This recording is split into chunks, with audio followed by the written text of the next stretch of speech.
2025 IPL mega ஏலத்தின் ஹீரோவாக மாறியிருக்கிறார் Delhi Capitals அணியின் உரிமையாளர் கிரண்குமார் கிராந்தி.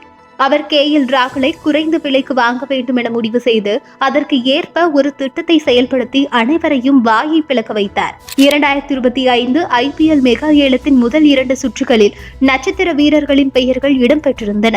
அவர்களில் முக்கியமான 3 பெயர்கள் ரிஷப் பந்த், ஸ்ரேயாஸ் ஐயர் மற்றும் KL ராகுல். இவர்களில் ஸ்ரேயாஸ் பெயரும் ரிஷப் பெயரும் முன்னதாக இடம்பெற்றிருந்தன.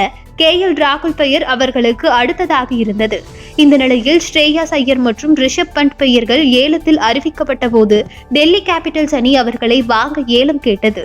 அதனால் அவர்களின் விலை தாறுமாறாக உயர்ந்தது. ஸ்ரேயாஸ் ஐயரை பஞ்சாப் கிங்ஸ் அணி வாங்க முயன்ற நிலையில் டெல்லி போட்டி போட்டது.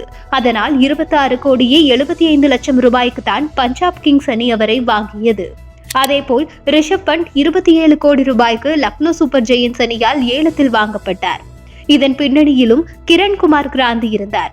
இந்த ஏலத்திற்கு முன் ரிஷப் பந்தை விடுவித்திருந்தது டெல்லி கேபிட்டல்ஸ் அணி. அதனால் அந்த அணி அவருக்கு RTM அட்டையை பயன்படுத்தும் வாய்ப்பு இருந்தது.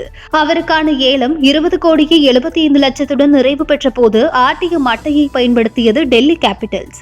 லக்னோ சூப்பர் ஜெயின்ஸ் அணி பந்தை வாங்க 20 கோடியே 75 லட்சம் வரை ஏலம் கேட்டிருந்த நிலையில் டெல்லி கேபிட்டல்ஸ் RTM அட்டையை பயன்படுத்தியதால் லக்னோ உரிமையாளர் சஞ்சீவ் கோயங்கா அதிரடியாக 27 கோடி ரூபாய் என விலையை உயர்த்தினார். உடனடியாக டெல்லி கேபிட்டல்ஸ் ரிஷப் பந்தை வாங்குவதிலிருந்து பின்வாங்கியது. இந்த ஏலத்திற்கு முன்னதாக ரிஷப் பந்த் மற்றும் டெல்லி அணி உரிமையாளர்களிடையே கருத்து வேறுபாடு ஏற்பட்டதால் தான் அவர்கள் அணியிலிருந்து விடுவிக்கப்பட்டார் என கூறப்பட்ட நிலையில் பந்தை அந்த அணி ஏலத்தில் வாங்க முயற்சித்தது ஒரு வியாபார யுத்தி மட்டுமே என்பதை புரிந்து கொள்ளலாம்.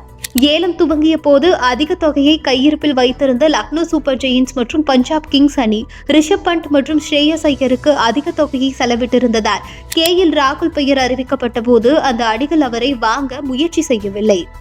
அதை பயன்படுத்தி டெல்லி கேபிட்டல்ஸ் அணி KL ராகுலை 14 கோடி ரூபாய்க்கு வாங்கியது.